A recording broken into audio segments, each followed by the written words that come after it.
Bonjour et bienvenue dans cette vidéo. Et si je vous disais que vous êtes libre? Libre au point que tout, absolument tout dans votre vie, dépend de vous? Ça semble effrayant? Peut-être. Mais pour Jean-Paul Sartre, c'est surtout la vérité la plus profonde de notre existence. Aujourd'hui, on explore une idée puissante, provocante, libératrice. Une liberté qui oblige, qui transforme. Une liberté qui nous pousse à créer notre propre vie, à chaque instant. Préparez-vous à une plongée dans l'un des courants de pensée les plus bouleversants du XXe siècle, l'existentialisme. Qui est Sartre? 3 minutes. Jean-Paul Sartre. Philosophe, romancier, dramaturge, militant. Figure majeure de la pensée française du XXe siècle. Il a marqué son époque par ses idées tranchantes, son style engagé et sa vie libre. Mais ce qui nous intéresse ici, ce n'est pas la biographie. C'est la pensée. Et au cœur de cette pensée, il y a la liberté. Pas celle qu'on réclame. Pas celle qu'on nous donne. Mais celle qu'on est.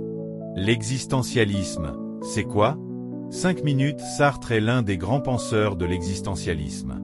Et sa phrase la plus célèbre le résume parfaitement. L'existence précède l'essence. Qu'est-ce que ça veut dire?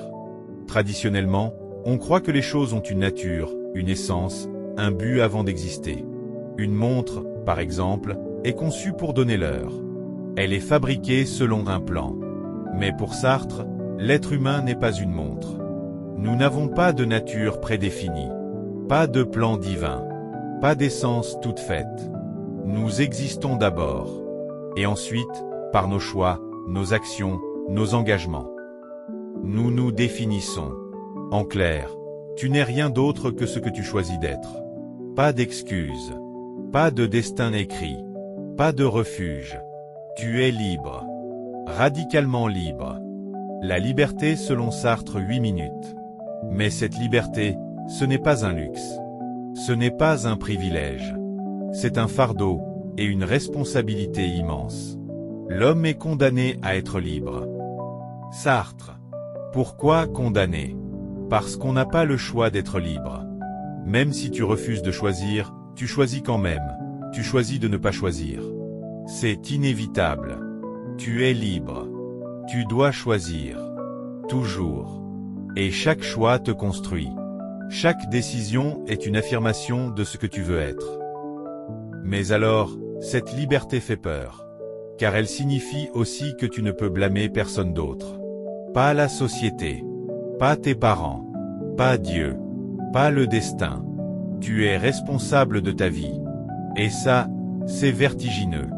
Choisir, c'est se créer 8 minutes choisir. Ce n'est pas simplement opter entre A et B. C'est s'engager, c'est donner un sens à son existence. Tu n'es pas né pour une mission. Tu inventes ta mission. Et chaque acte est une brique de cette construction. Par exemple, si tu choisis d'aimer, tu définis ce que c'est qu'aimer. Si tu choisis de dire la vérité, tu définis ton rapport au monde.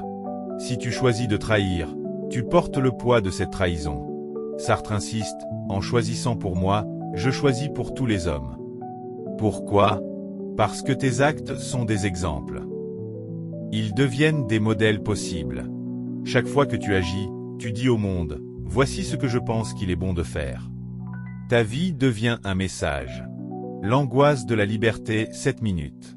Mais cette liberté totale a un prix, l'angoisse. L'angoisse existentielle. Quand tu réalises que rien n'est écrit, que tout dépend de toi. Tu peux être paralysé. Beaucoup de gens, face à cette liberté, fuient. Et Sartre appelle ça la mauvaise foi. C'est quand on se ment à soi-même. Quand on se persuade qu'on n'a pas le choix. Qu'on est une victime. Qu'on est comme ça parce que la vie, les autres, les circonstances. Un exemple célèbre de Sartre, le garçon de café. Il joue tellement bien son rôle de serveur, qu'il oublie qu'il est libre. Il se réduit à une fonction. Tu peux être paralysé. Tu te retrouves seul, face à toi-même. Sans excuses. Sans repères extérieurs. Et pourtant, c'est là que commence la vraie vie. L'angoisse n'est pas un problème à fuir. C'est un symptôme de ta liberté. Comme un vertige devant l'infini. Mais ce vertige, tu peux le transformer. Pas en te réfugiant dans des certitudes, mais en créant ta propre voie.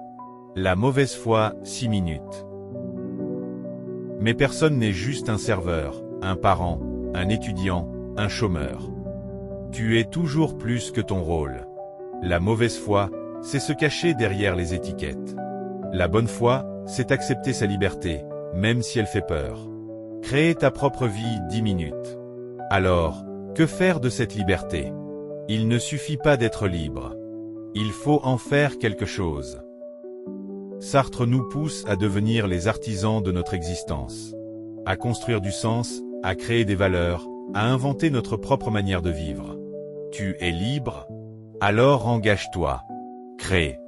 Décide. Affirme. Tu veux être écrivain? Commence à écrire. Tu veux être quelqu'un de bon? Agis avec bonté. Tu veux changer ta vie? Prends une décision. Parce qu'à chaque instant, tu écris ton histoire. Et personne ne la vivra à ta place. Outro, 1 minuto. Merci d'avoir regardé cette vidéo jusqu'au bout. Si elle t'a inspiré, si elle a éveillé une réflexion en toi, alors partage-la, abonne-toi, et active la cloche pour ne rien rater. Et surtout, n'oublie jamais, l'homme n'est rien d'autre que ce qu'il se fait. Sartre. Alors, qui choisis-tu de devenir? À bientôt pour une nouvelle vidéo.